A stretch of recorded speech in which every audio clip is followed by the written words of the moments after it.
Dans cette vidéo, on va voir ensemble comment modifier les rations de concentré à distribuer au DAC ou au robot. Les paramètres de la ration de concentré sont accessibles depuis le menu 8.1 Calcul de ration. À partir de ce menu, on va voir comment modifier la table d'alimentation, ou la courbe fixe selon les cas, comment gérer le début et la fin de la lactation, donc l'après-vélage et l'inventarissement, comment lancer le calcul d'alimentation et ajouter des paramètres de sécurité, et enfin comment vérifier que le calcul s'est bien exécuté. Dans ce menu 8.1 définition de la ration, je retrouve mes différentes rations de concentré. Pour en modifier une, je vais tout simplement double-cliquer dessus. Dans ce premier écran, je peux modifier le titre de la ration si je le souhaite. Je clique sur suivant. Ici, je vois les aliments qui sont utilisés dans la ration, donc je peux en ajouter ou en enlever à l'aide des petits boutons plus et moins. Je reclique sur suivant. Et enfin, dans cet écran, je peux modifier ma ration. Donc ici, je vois que j'ai deux aliments, A et B.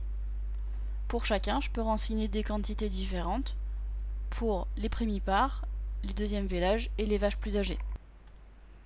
J'ai défini des lignes qui correspondent à des quantités de lait produit, et donc pour chaque quantité produite, j'associe une valeur de concentré. Ici par exemple, une génisse qui produit 31 kg de lait, elle aura 1,6 kg d'aliments A et 0,3 kg d'aliments B. Pour la même quantité de lait produit, une vache plus âgée aura 0,6 kg d'aliments A et 0,2 d'aliments B. Si au lieu de commencer à distribuer de l'aliment à 22 kg pour les primipares, je souhaite commencer à 20 kg, je vais modifier les données ici. Je vais dire qu'à 19 kg de lait produit, je ne distribue pas d'aliments A, et par contre, à 20 kg, je commence à en distribuer 200 g. Je peux également ajuster les quantités dans le tableau, bien sûr. Ici, je peux commencer à 300 g par exemple au lieu de 200. Au besoin, je peux ajouter ou supprimer des lignes en utilisant les boutons plus et moins. Après avoir fait des modifications sur le tableau, je vais voir ma table en mode graphique. Ça me permet de vérifier que je n'ai pas fait d'erreur. Ici, je vois bien qu'en dessous de 20 kg, je ne distribue pas d'aliments à mes animaux. Et ensuite, j'augmente progressivement la quantité de concentré distribué jusqu'à 43 kg de lait produit. Si j'ai une incertitude sur une partie de la courbe, je peux faire un zoom ici en dessinant un rectangle. Je pars du coin en haut à gauche pour aller en bas à droite. Et comme ça, je zoome sur ma courbe. Je fais l'inverse pour dézoomer, je pars du bas à droite pour remonter en haut à gauche. Je peux retourner dans mon tableau pour continuer mes modifications. Et quand j'ai terminé, je clique sur finir pour valider la ration.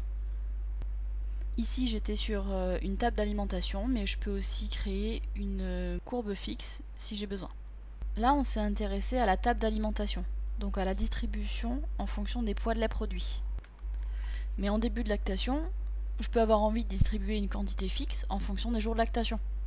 Pour ça, je vais cliquer sur le bouton augmentation-diminution. Et ici, je peux paramétrer le démarrage, donc le tout début de la lactation, ou la fin de lactation. Je vais aller regarder le schéma standard, donc qui est celui qui est utilisé dans les calculs. Donc ici, pendant 15 jours, mes génisses, elles vont passer de 200 g d'aliments à 1,5 kg. Et puis sur 20 jours, elles vont passer de 1,5 kg à 2,45 pour l'aliment 1. Attention, dans la colonne période, c'est bien des périodes qu'on renseigne et pas simplement des jours de lactation. Donc les vaches, elles sont à 2,45 kg au bout de 35 jours ici. Dans ce tableau, je peux paramétrer également une distribution d'aliments avant le vélage. Par exemple, pendant 7 jours, je peux choisir de distribuer de 0 à 200 g d'aliments. Et je peux également paramétrer une diminution avant le tarissement. Par exemple, pendant 20 jours, je vais passer de la ration de l'animal 20 jours avant le tarissement à 0. Ça permet une diminution progressive. Il faut bien aller faire les modifications pour tous les animaux. Donc j'ai un tableau pour les génisses, c'est le premier. Ensuite un tableau pour les deuxièmes vélages et un tableau pour les vaches. Là aussi je peux aller voir le résultat de mes modifications en mode graphique. Et je peux bien visualiser une augmentation progressive et une diminution avant le tarissement. Les paramètres qui se trouvent ici auront toujours la priorité sur les tables d'alimentation. À partir de cet écran, je peux aussi accéder aux paramètres de production laitière. Donc pour retrouver quelle production est utilisée pour le calcul des rations de concentré. Dans ce cas, c'est le contrôle laitier officiel, mais je peux aussi me baser sur la dernière traite connue ou sur la moyenne 7 jours. Dans la partie droite de cet écran de paramétrage, je peux utiliser différents calculs pour me baser pas uniquement sur la production laitière, mais aussi sur les taux de gras et de protéines dans le lait. Dans ce cas, on n'a pas de calcul des TB et TP, ça veut dire qu'on n'utilise que la quantité de lait produite. Je ferme l'écran, je clique sur OK pour retourner aux paramètres de ma ration. Le calcul des quantités d'aliments alloués se fait dans l'écran plan de distribution. Je peux y accéder en cliquant ici. Chaque groupe peut avoir une ration différente.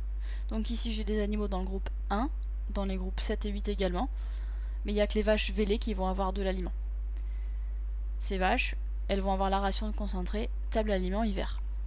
Alors pour lancer le calcul, je vais venir cocher mon groupe ici, et cliquer sur calcul. Dans la partie basse de cette fenêtre, je peux mettre des contraintes d'augmentation ou de diminution par jour. Ça permet d'éviter des variations trop brusques des rations, notamment lorsqu'on va passer d'une ration en fonction des jours de lactation à une ration en fonction des poids de lait. Je clique sur suivant. Dans cet écran, je vois que c'est le schéma standard qui est utilisé, donc celui que j'ai modifié tout à l'heure. Et je clique sur finir pour lancer le calcul. Dans cet écran, je vois toutes les vaches avec leur numéro d'animal, leur jour de lactation, leur état de gestation, la production laitière qui va être utilisée pour le calcul des quantités d'aliments alloués, et j'ai 3 colonnes, conseil, ration précédente, allocation. Dans la partie conseil, c'est ce que ma ration va m'indiquer, donc la table d'alimentation qu'on utilise. Ration précédente, c'est la ration de la vache lors du dernier calcul, et allocation, c'est la ration que la vache va réellement avoir une fois qu'on a appliqué les corrections, comme par exemple les corrections en début de lactation et en fin de lactation. Et dans la colonne remarque, je retrouve les raisons pour lesquelles j'ai une différence entre conseil et allocation. Par exemple, cette vache, la 1407, elle est en phase d'augmentation après vélage. C'est pour ça que l'allocation n'est pas exacte au conseil. On ne va pas se baser sur le poids de lait qui est produit, mais sur ses jours de lactation. Ici, j'ai 2 vaches qui sont en phase de diminution avant tarissement, la 3356 et la 2764. Une fois que j'ai vérifié que les quantités allouées étaient bonnes, je clique sur fermer pour envoyer ces données au contrôleur. Le calcul d'alimentation est généralement lancé tous les jours. Ça va se paramétrer dans l'automate. Je clique sur les boutons automate et paramètres. Et ici, je vois que mon calcul des aliments se fait sur la période A, donc à 9 h du matin, et elle se fait bien tous les jours de la semaine. Voilà, j'ai essayé de vous donner un aperçu de ce qu'il était possible de faire en termes de calcul d'aliments concentrés. Mais il y a encore beaucoup d'autres possibilités dans le programme, comme l'ajout de corrections en fonction de l'état de gestation de la vache ou de son poids. On peut aussi calculer la ration de base dans ce programme. Alors n'hésitez pas à contacter le support pour plus d'informations sur la gestion de l'alimentation dans votre logiciel de gestion de troupeau.